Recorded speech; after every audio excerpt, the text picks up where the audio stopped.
ವಾ ಭಾವ ಕುತ್ಕೋ. ಕೂತ್ಕೊಳ್ಳೋದಿರ್ಲಿ, ಏನು ನಿನ್ನ ಅವಸ್ಥೆ? ಇದು ಒಂದು ಮನೆನೇನು? ಯಾಕವ್ವ, ಮನೆಗೇನಾಗಿದೆ? ನಮ್ಮಿಬ್ಬರಿಗೂ ಇದೇ ದೊಡ್ಡ ಮನೆ ಆಯ್ತು. ನೀನೇ ಹೇಳ್ತಿದ್ದಲ್ಲವ, ಮನೆಗಿಂತ ಮನಸ್ಸು ಚೆನ್ನಾಗಿರ್ಬೇಕು, ದೊಡ್ಡದಾಗಿರ್ಬೇಕು ಅಂತ. ಓಹೋ, ಅದಕ್ಕೆ ಮನಸ್ಸು ದೊಡ್ಡದು ಮಾಡ್ಕೊಂಡು ಅವಳಿಗೆ ತಿನ್ನಿಸ್ತಿದೀಯಾ? ಹಾ, ನಾನೇ ಈಗ ಅಡುಗೆ ಮಾಡಿದ್ದು. ಅದು ಉಪ್ಪುಸಿ ಕಡಿಮೆ ಆಗ್ಬಿಟ್ಟಿದೆ, ಹೋಗಿ ಹಾಕೊಂಬರ್ತೀನಿ. ನೀನು ತಿನ್ಬಿಟ್ಟು ನಿನ್ನ ಮಗನ ಕೈ ರುಚಿ ಹೆಂಗಿದೆ ಅಂತ ಹೇಳಿವಂತೆ. ಅದೆಲ್ಲ ಏನು ಬೇಡ. ನೀನು ಹೇಗಿದೀಯಾ ಅಂತ ನಿನ್ನ ನೋಡಿದ್ರೇನೆ ನನಗೆ ಗೊತ್ತಾಗ್ತಿದೆ. ಈ ಕೆಲಸನೆಲ್ಲ ನೀನ್ ಯಾಕೋ ಮಾಡ್ತಿದ್ಯಾ?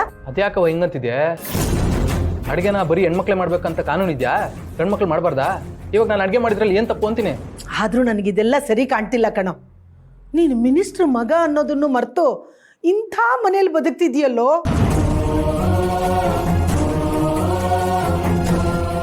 ಹುಟ್ಟುತ್ತಾನೆ ನೀನು ಚಿನ್ನದ ಚಮಚನ ಬಾಯಲ್ಲಿ ಇಟ್ಕೊಂಡು ಹುಟ್ಟಿದವನ್ ಕಣೋ.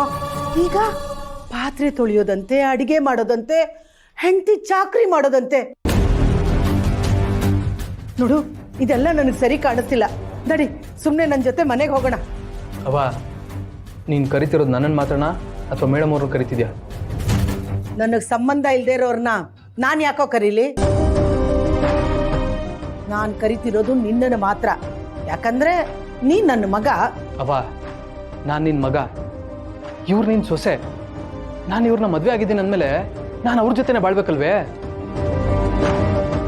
ಒಬ್ಬ ಗಂಡನಾಗಿ ಅದು ನನ್ನ ಕರ್ತವ್ಯ. ನನ್ನ ಜೀವನ ಎರಡು ಇವರೇ ಅಂದಮೇಲೆ ಇವ್ರನ್ನ ಬಿಟ್ಟು ಹೆಂಗವ ಬದುಕಲಿ? ಇದೊಂದು ವಿಷಯ ನಿಮ್ಗೆ ಯಾಕೆ ಅರ್ಥ ಆಯ್ತಿಲ್ಲ? ನೋಡು, ನನಗೆಲ್ಲ ಅರ್ಥ ಆಗ್ತಿದೆ. ಇವಳ ಜೊತೆ ಇದ್ದು ನರಕ ಅನುಭವಿಸೋ ಬದಲು ಸ್ವರ್ಗದಂತ ಮನೇಲಿರು ಬಾ. ಇವ್ರು ಇಲ್ದೇ ಇರೋ ಬದುಕು ಯಾವ ಸ್ವರ್ಗನವ? ನಾನು ಎಲ್ಗೂ ಬರೋಕ್ಕಿಲ್ಲ. ಇವರೆಲ್ಲಿರ್ತಾರೋ ನಾನು ಅಲ್ಲೇ ಇರ್ತೀನಿ.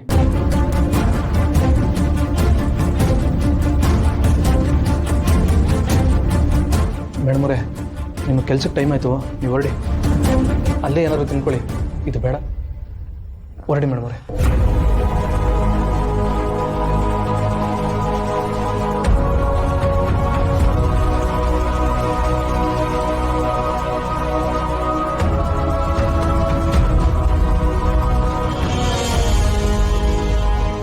ಸಿದ್ದು, ಯಾಕೋ ಹೀಗಾಡ್ತಿದ್ಯಾ? ಅವಳಿಗೋಸ್ಕರ ಹೆತ್ತವ್ರನ್ನ ದೂರ ಮಾಡ್ತಿದ್ಯೇನೋ? ನಿನಗೆ ಅಪ್ಪ ಅಮ್ಮ ಬೇಡವೇನೋ? ನಾನು ಯಾರನ್ನೂ ದೂರ ಮಾಡ್ಕೊಂಡಿಲ್ಲ, ನೀವುಗಳೇ ನನ್ನ ದೂರ ಮಾಡ್ಕೊಂಡಿದ್ದು. ಇಲ್ದೇ ಇರೋ ನಾಟಕ ಮಾಡಿ ಮೇಡಮ್ ಅವ್ರನ್ನ ಮನೆಯಿಂದ ಈಚೆಗೆ ಹಾಕಿದ್ರಿ. ನಾನು ಮನೆ ಬಿಟ್ಟು ಬರೋ ಥರ ಮಾಡಿದ್ರಿ. ಈಗ ನೋಡಿದ್ರೆ ನಾನೇ ನಿಮ್ಮನ್ನೆಲ್ಲ ದೂರ ಮಾಡ್ಕೊಂಡಿದ್ದೀನಿ ಅಂತ ಹೇಳ್ತಿದ್ದೀರಾ. ಅಂದ್ರೆ ಈ ತಾಯಿ ಮತ್ತಿಗೆ ಬೆಲೆ ಇಲ್ವೇನೋ? ಬೆಲೆ ಇರೋದಕ್ಕೆ ಇಷ್ಟೊತ್ತು ನಿಮ್ಮ ಜೊತೆ ಸಮಾಧಾನವಾಗಿ ಮಾತಾಡ್ತಾ ಇರೋದು. ಆದರೂ ನಮ್ಮಿಬ್ಬರನ್ನ ದೂರ ಮಾಡಬೇಕು ಅಂತ ನೋಡ್ತಿದ್ರಲ್ಲ, ಏನು ಹೇಳಿ ನಿಮಗೆ? ಈಗಲೂ ನೀವು ಮೇಡಮ್ ಅವ್ರನ್ನ ಮನೆ ತುಂಬಿಸ್ಕೊತೀನಿ, ಅವ್ರನ್ನ ಸೊಸೆ ಅಂತ ಒಪ್ಕೋತೀನಿ ಅಂತೇಳಿ ಈಗಲೇ ಮನೆಗೆ ಬರ್ತೀನಿ. ಅದು ಮಾತ್ರ ಸಾಧ್ಯ ಇಲ್ಲ. ಹಾಗಾದ್ರೆ ನಾನು ಎಲ್ಗೂ ಬರೋಕ್ಕಿಲ್ಲ. ನೀವು ಇನ್ಮೇಲೆ ಈ ಕಡೆ ಬರಕ್ಕೆ ಹೋಗ್ಬಿಡಿ, ಹೊರಡಿ.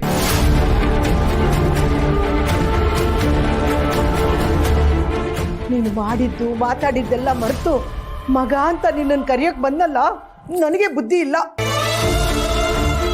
ಅದೇನು ಅನುಭವಿಸ್ತೀಯೋ ಅವಳ ಜೊತೆನೆ ಅನುಭವಿಸು. ನೋಡು, ಅಮ್ಮ ಅಪ್ಪನ ಹೊಟ್ಟೆ ಉರಿಸಿ ನೀನ್ ಯಾವತ್ತೂ ಉದ್ಧಾರ ಆಗಲ್ಲ. ಅನುಭವಿಸ್ತೀಯ ಕಣೋ, ಅನುಭವಿಸ್ತೀಯ.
ತೀರ್ಕೊಂಡ್ರಲ್ಲ, ಇವ್ರಿಗೆ ಅವ್ರೇನಾಗಬೇಕಾಗಿತ್ತು?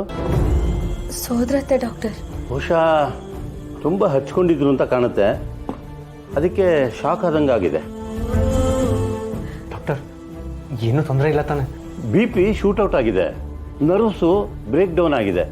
ಸ್ವಲ್ಪ ಹೊತ್ತು ಕಾದು ನೋಡೋಣ, ಆಮೇಲೆ ಆಸ್ಪತ್ರೆಗೆ ಶಿಫ್ಟ್ ಮಾಡಬೇಕೋ ಏನೋ ಅಂತ ಡಿಸೈಡ್ ಮಾಡಿ ಹೇಳ್ತೀನಿ ನಾನು.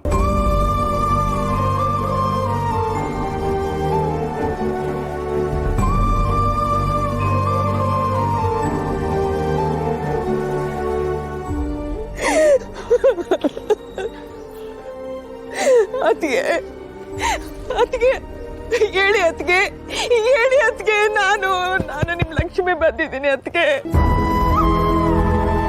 ಹೇಳಿ ಅತ್ತಿಗೆ, ಬಾ ಲಕ್ಷ್ಮಿ ಅಂತ ಕರೀರಿ ಅತ್ತಿಗೆ. ಸಮಾಧಾನ ಮಾಡ್ಕೊ ಲಕ್ಷ್ಮಿ. ಇಷ್ಟು ವರ್ಷದ ಮೇಲೆ ನಮ್ಮ ಯಜಮಾನ್ರನ್ನ ಬಲ್ವಂತ ಮಾಡಿ ಭಾಷೆ ತಗೊಂಡು ಲಕ್ಷ್ಮಿ ನೀನ್ ಬರ್ಲೇಬೇಕು, ಮರೆಯಕ್ಕಾಗ್ದೇ ಇರೋಂಥ ಹುಡುಗರನ್ನ ಕೊಡ್ತೀನಿ ಅಂತ ಹೇಳಿ ಇಂಥ ಹುಡುಗರೇ ಕೊಟ್ಬಿಟ್ರಲ್ಲ ಅತ್ತಿಗೆ.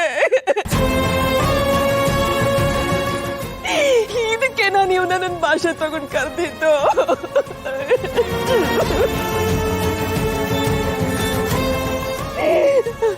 ಅತ್ತಿಗೆ ಹೇಳಿ ಅತ್ತಿಗೆ, ಹೇಳಿ. ಈ ತವ್ರ ಮನೇಲಿ ತಾಯಿ ಸ್ಥಾನದಲ್ಲಿದ್ದವರು ನೀವು, ಇನ್ಮೇಲೆ ನಾನು ಯಾರನ್ನ ತಾಯಿ ಸ್ಥಾನದಲ್ಲಿ ನೋಡ್ಲಿ ಅತ್ತಿಗೆ, ಯಾರು ನೋಡ್ಲಿ ಅತ್ತಿಗೆ? ಹೇಳಿ ಅತ್ತಿಗೆ. ದೇವ್ರೇ, ಯಾಕಪ್ಪ ಇಂಥ ಶಿಕ್ಷೆ ನನಗೆ? ಇದೆಲ್ಲ ಒಂದು ಕನ್ಸಾಗಿರ್ಲಿ ಭಗವಂತ, ನಮ್ಮ ಅತ್ತಿಗೆ ಹೇಳ್ಬಿಟ್ರೆ ಸಾಕು.